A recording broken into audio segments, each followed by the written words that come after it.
In this video, I'll break down Robert Kiyosaki's cash flow quadrant, the difference between residual income and linear income, and why it's so important for us to be thinking about residual income as opposed to linear income. Okay, so this is the quadrant right here. On the top left, we have the employee. We have the person who has a job, who's trading their time for dollars in a corporate job. Hopefully they get to a point by the time they're 65 or a little bit later where they've built up a nest egg from index fund investments and what have you, and they're finally able to recapture their time, to finally have freedom.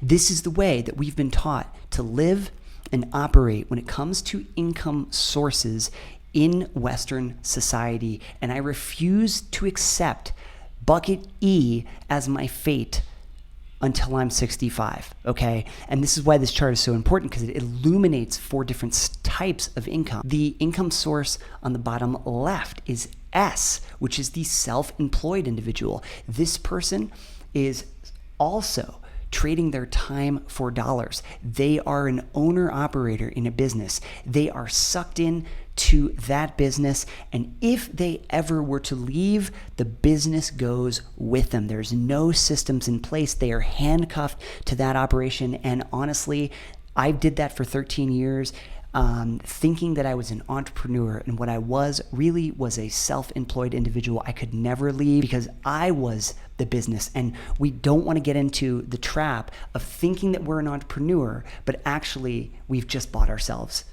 another type of job. Personally, in this situation, between the top left quadrant of employee versus self-employed, I would almost rather 9 times out of 10 be an employee in corporate America, because at least I have my weekends. Whereas if I'm self-employed, I have my brain on 7 days a week and I'm super stressed out, never goes away. But neither of these quadrants are where I personally want to be. So let's look at the right-hand side of the equation.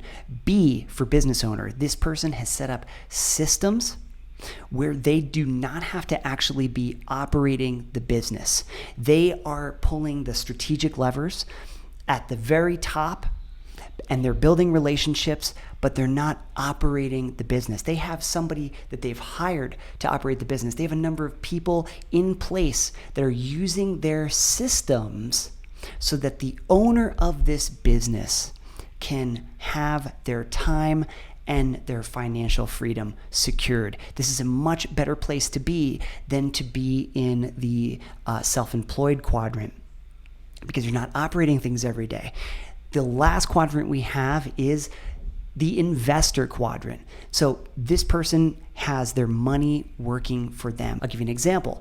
There's 2 things for me. 1, my primary residence. I bought my primary residence 5 months ago. I bought very low. I didn't have realtors. I didn't have any competition. Because of that, I walked into a property with $200,000 in equity in just a 5-month period. Now, compare that with spending 1,800 hours a year in a job, making $200,000. I've made $200,000 in 5 months doing nothing but deploying my capital into a property strategically. Here's another example. I'm investing in single-family residential flips, rehabs in Northern California. Now, in a 4-month period of time, I'm able to make 30% cash-on-cash return for my money. So if I were to deploy $120,000 of that money into 4 different projects in a year, I make more than I'm able to make in my corporate job trading time for dollars. So strategic investments, this is the quadrant that is the most important. And Robert Kiyosaki constantly talks about leveraging debt to make money. This is what banks do. He talks about how banks, if you invest a little bit of money in a bank, or you have money in a savings account, that a bank is able to leverage that money 10x of what you put in. So they're all about super leverage, but we're not necessarily taught how to do this stuff outside of our day jobs, because school was never set up in a way to make us think outside of being an employee. So Anyway, quick video on the cash flow quadrant, Robert Kiyosaki. If you haven't read his books or watched any of his videos, I would definitely look him up. I'll put a link to his book, Rich Dad, Poor Dad, in the description below. He's got tons and tons of YouTube videos where he's done interviews as well. So that's it. If you liked the video, hit the like button below and hit the subscribe button. A lot more videos on the topic of financial freedom and thinking about investments a little bit differently. And I hope that that's what this chart is able to illustrate for you.